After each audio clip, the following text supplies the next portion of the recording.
And sometimes in my private moments, I weep because I've never seen this kind of corruption. Nakita ko yung mga extortion, mga pangikikil. Pero believe me, this is something very, very different. I can only bow my head and express my frustration. It's a sacrifice. Sometimes I think the safety of my family. Napakahirap labanan ang korupsyon. Dahil lagi na lang may mga taong wala nang ginawa kundi mamulitika at sirain pa yung ating reputasyon. Ganyan na, kagago ang sistema natin dito.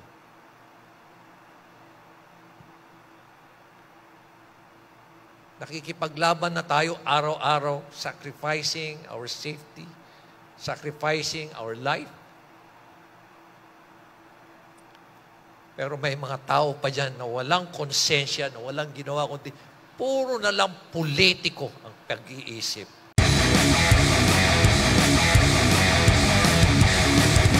To our Vice Mayor Tino Oloan and the distinguished members of our City Council, to all our awardees and members of their families, our retirees, those who have devoted themselves to the noble calling of public service, our distinguished guests, naimbag, nagsapak, and bigat, datayo amin. It's been a long time since I saw each and every one of you. Pagpasensyahan nyo na ho.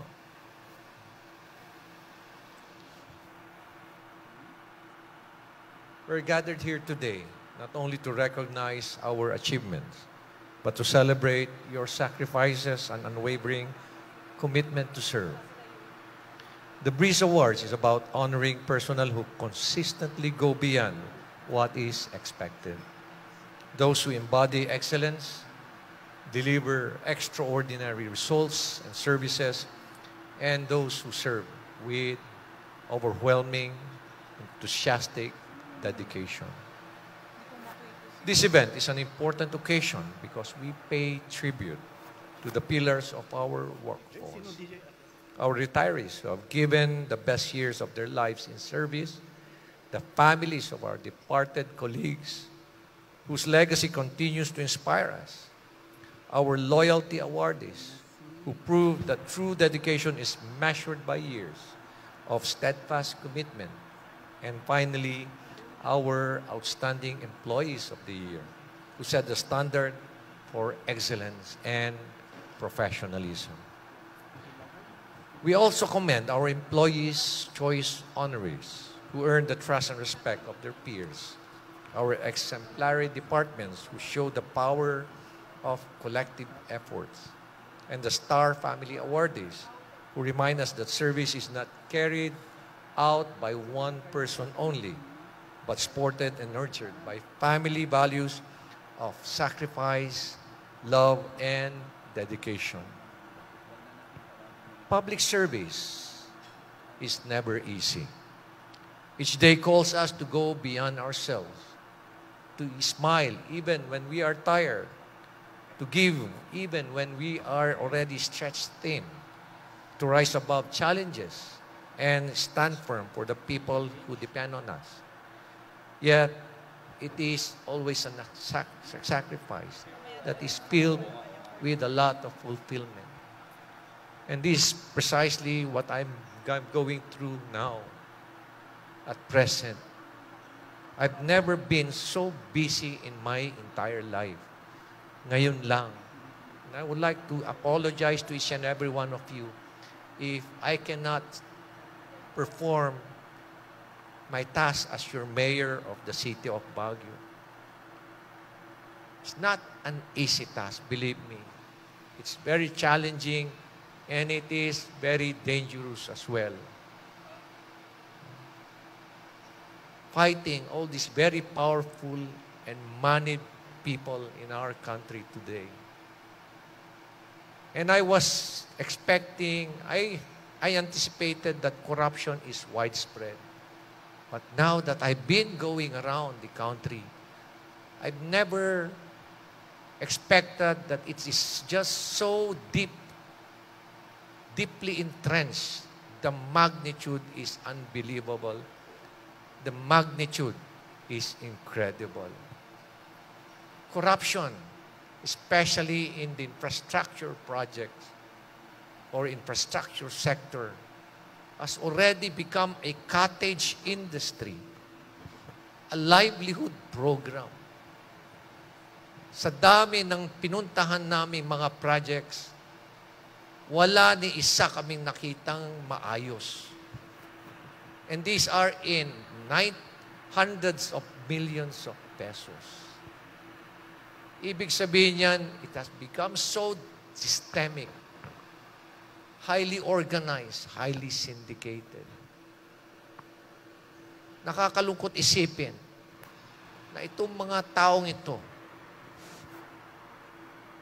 sinisira nila ang kinabukasan ng ating bansa. And please, let us not allow this passion to address corruption short-lived. It should be a long-term engagement. Huwag po natin pabayaan na nakawin nila ang kinabukasan ng ating mga kabataan.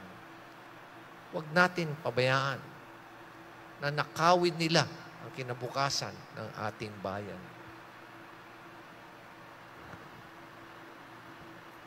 And sometimes in my private moments, I weep because I've never seen this kind of corruption. Nakita ko yung mga extortion, mga pangikikil. Pero believe me, this is something very, very different. I can only bow my head and express my frustration. It's a sacrifice. Sometimes I think the safety of my family. Napakahirap labanan ang korupsyon. Dahil lagi na lang may mga taong wala nang ginawa kundi mamulitika at sirain pa yung ating reputasyon. Ganyan na, kagago ang sistema natin dito.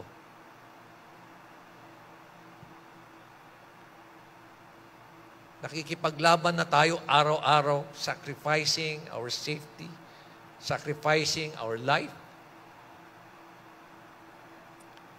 Pero may mga tao pa dyan na walang konsensya, na walang ginawa, kundi puro na lang politiko ang pag-iisip.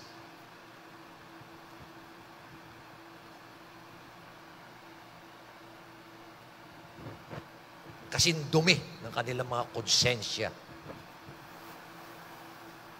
They're no different from these very powerful people who continue to destroy our nation.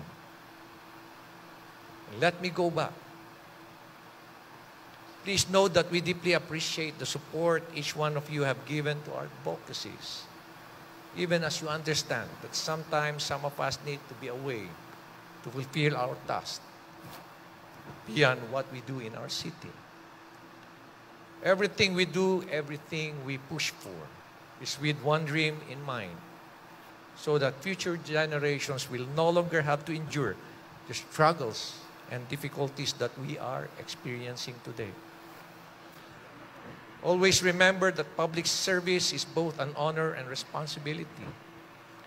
What you do every day is strengthen the foundations of good governance, uplift the dignity of our people, and inspire others to believe that change is possible.